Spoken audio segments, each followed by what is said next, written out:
Michel Onfray nous explique le conflit en Nouvelle-Calédonie. Le problème, c'est le racisme anti-blanc, évidemment. Le bien connu racisme anti-blanc. Le problème, en fait, c'est que les colonisés sont racistes, en fait. C'est ça le problème. Les colonisés sont racistes et les blancs sont les victimes. Les colons sont les victimes. Vous allez voir, c'est ce qu'il nous explique, en gros. Bon, c'est hallucinant. De toute façon, c'est du Onfray pure souche. Bon, on va voir ça. Je vais pas vous en dire plus, hein. Eux-mêmes. Évidemment sur CNews, parce que c'est la vraie gauche, on ferait. Par rapport à des groupes armés, on peut parler de situation insurrectionnelle ou pas?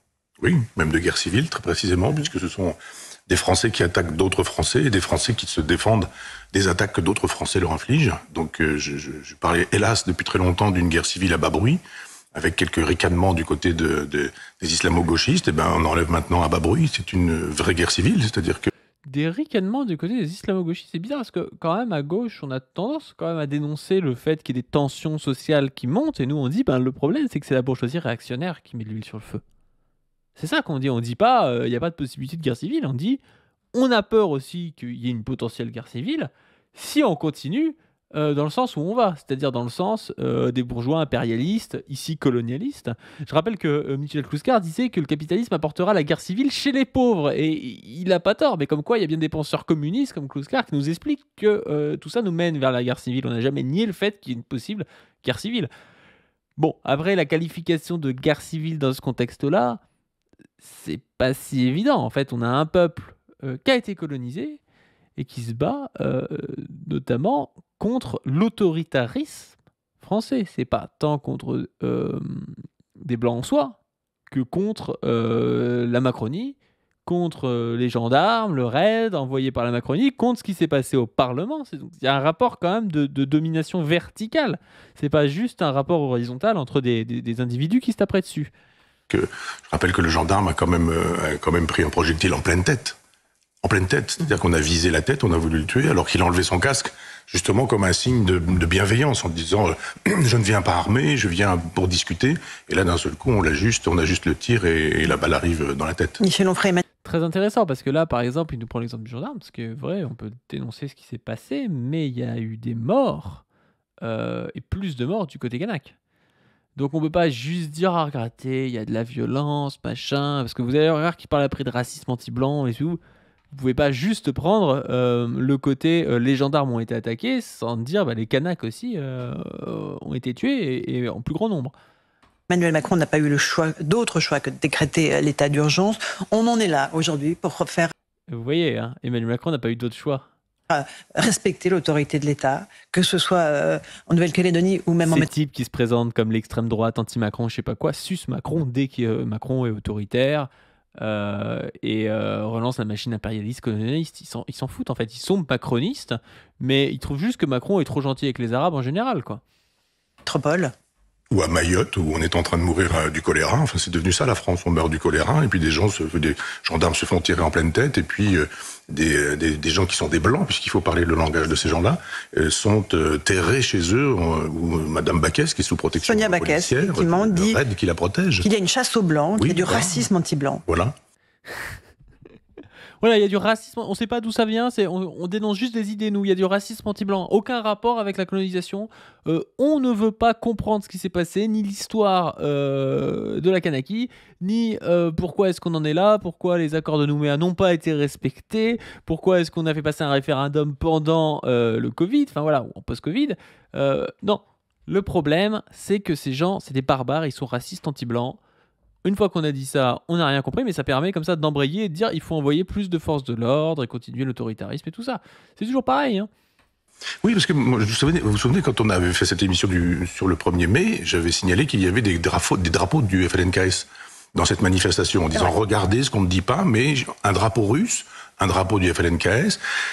Et j'ai appris, en regardant CNews ce matin, qu'il y avait effectivement des gens qui sollicitaient la Russie en disant les Français dehors, les Russes, Poutine venait nous sauver des Français. Je croyais que c'était l'Azerbaïdjan hier, donc maintenant c'est la Russie qui est sollicitée. De toute façon, les indépendantistes ont toujours tendance à solliciter ou à être aidés par des nations étrangères qui ont intérêt à affaiblir la France. C'est assez classique. Alors on peut dire que c'est bien, on peut dire que c'est mal. Ça veut pas dire que les mecs sont vendus. autant si les gars se vendent totalement, font des actes, je sais pas, hyper référencés. Par exemple, on parlait de Bandera l'autre jour dans une capsule. Bandera, il va se vendre aux nazis et il va pratiquer la Shoah barbare et devancer les nazis dans la lutte contre les juifs, quoi. C'est totalement délirant, là, c'est pas du tout pardonnable. Mais bon, parce qu'il avait un racisme sous-jacent aussi, c'est pour d'autres raisons, mais un antisémitisme sous-jacent. Mais s'il avait juste, je sais pas, récupéré des fonds pour son nationalisme qui aurait été donné, je sais pas, par les États-Unis, comme ça, sans aller buter des gens de manière raciste, à la limite, qu'est-ce qu'on va lui dire? On va lui dire, bah non, mais t'es un nationaliste, tu joues tes cartes, essaies de récupérer de la thune. Oui, ça me paraît pas totalement délirant, hein. Alors, comparaison n'est pas raison, mais je veux dire que ça ressemble un peu à la guerre d'Algérie. On est allé demander à des puissances étrangères, notamment l'Union soviétique à l'époque, la possibilité de mettre dehors d'autres Français. Ce qu'on nous propose ici, c'est une créolisation malheureuse. Vous avez d'autres Français, et à la fois c'est vrai, mais à la fois, là, il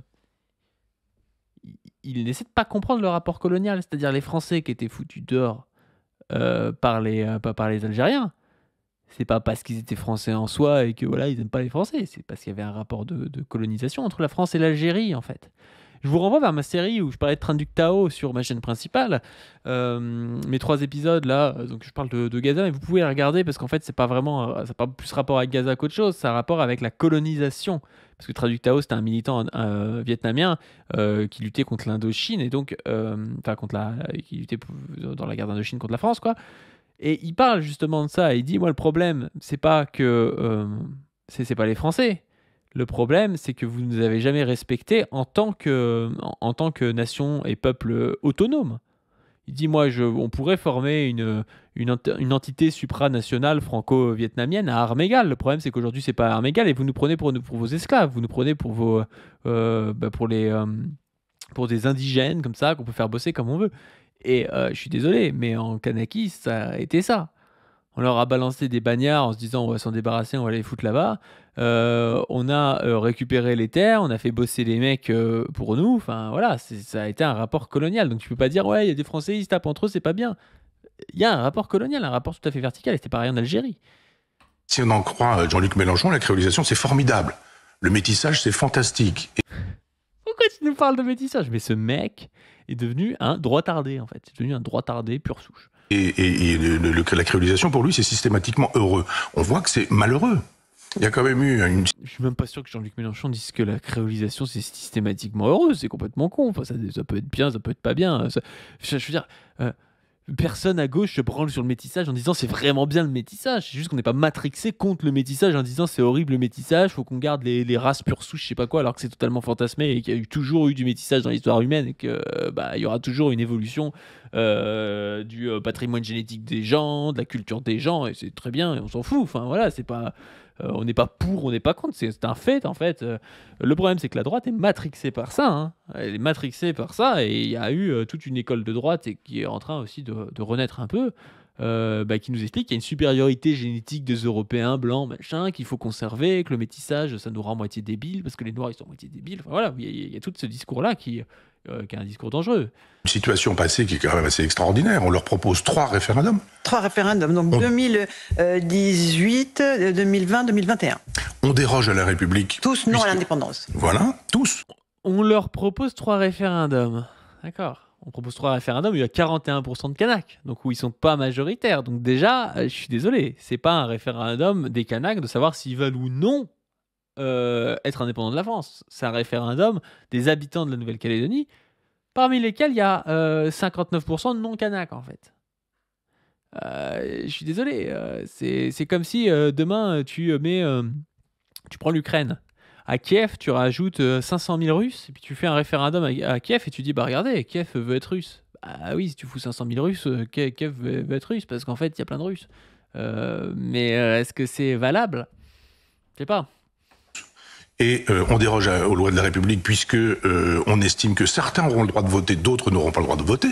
Je rappelle que quand le général de Gaulle fait le référendum sur l'autonomie de l'Algérie, il fait voter tout le monde, c'est-à-dire l'Algérie, la Martinique, la Guyane, le continent, l'Hexagone, etc.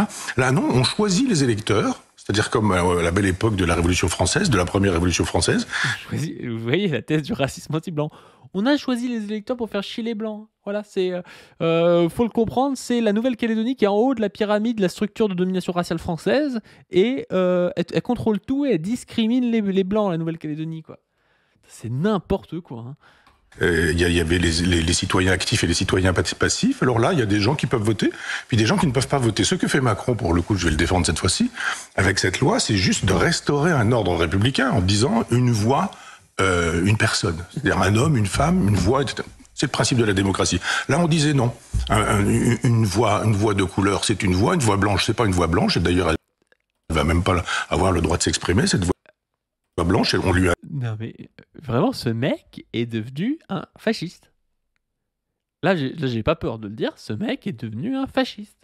C'est-à-dire qu'à un moment donné, il a eu sa phase rouge-brun souverainiste, ce type est devenu un fasciste. C'est-à-dire, les blancs sont discriminés par les noirs, vraiment, c'est n'importe quoi et tout, il faut qu'on envoie l'armée pour mater les barbares et c'est eux les racistes, quoi. C'est son discours, c'est ouf quand même. C'est ouf quand même de bouffer à tous les râteliers comme ça et de finir comme ça, c'est incroyable. Hein. Interdit l'accès au vote. Moi, j'avais trouvé ça sidérant à l'époque. Et puis, on fait pas 3 référendums, on en fait un. Il est bon, il n'est pas bon, et voilà. Enfin, on sait en France depuis 2005 que quand le référendum ne plaît pas, on le met à la poubelle. On s'assied dessus. Et je veux dire que là, on a le signe d'une créolisation malheureuse, et en même temps, la proposition est... Ah, pourquoi on ferait qu'un référendum? C'est bien de revenir au peuple de temps en temps. Moi, je trouve pas forcément qu'un seul référendum suffise en tout temps, en tout lieu. Ça dépend, en fait, ça dépend. Mais vous voyez les Nietzschéens, comment ça devient. Voilà, François Bégodeau, Antoine Goya, Dany Caligula, ils vont devenir comme ça. Hein. Dans 10 ans, ils sont comme ça. Hein. Songeons un petit peu au laboratoire de Jean-Luc Mélenchon dans cette aventure. Pourquoi quel rapport avec Jean-Luc Mélenchon? Le mec est matrixé par Jean-Luc Mélenchon, quoi. État racial qui nous est proposé. C'est un état raciste qui nous est proposé. Les blancs dehors, qu'est-ce que ça veut dire, les blancs dehors? Voilà, des gens qui sont parfois là depuis plus d'un siècle, un siècle et demi.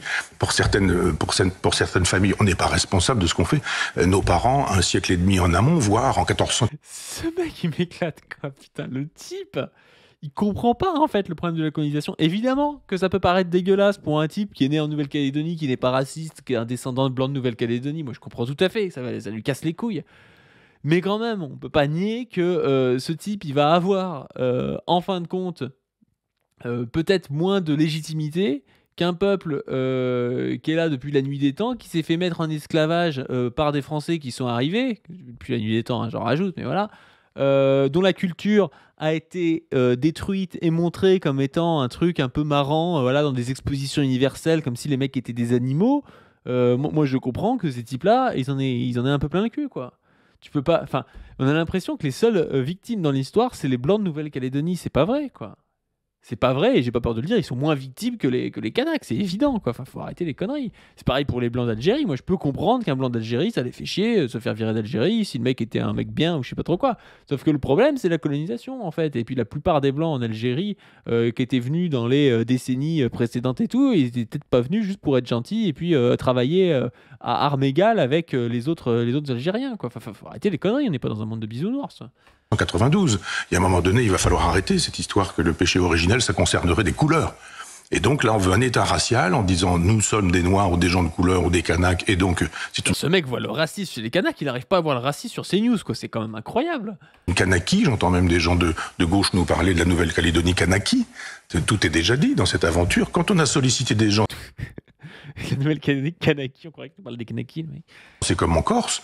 On a plusieurs fois sollicité les Corses en disant voulez-vous une indépendance, une autonomie? Ils ont dit non. Moi, je suis démocrate. Je regrette qu'on ne soit pas plus démocrate. C'est-à-dire qu'on sollicite les peuples et qu'on leur demande leur avis. Encore un point sur la Nouvelle-Calédonie. Michel Onfray, le gouvernement a interdit le réseau social. En fait, l'autonomie des peuples à travers un référendum dans un contexte colonial, c'est biaisé, quoi. Tu peux pas le nier. Enfin, c'est quand même ouf. Hein. Moi, je trouve ça complètement ouf. Quoi. Bon, on va peut-être pas tous mater parce que moi, ça me rend complètement dingue cette histoire. Sur ce, je vous invite à donner, je vous invite à liker, partager, clocher, commenter, tout ce que vous voulez. Je vous invite aussi à vous abonner à cette chaîne, à vous abonner à la chaîne principale. Et sur ce, je vous dis à plus dans le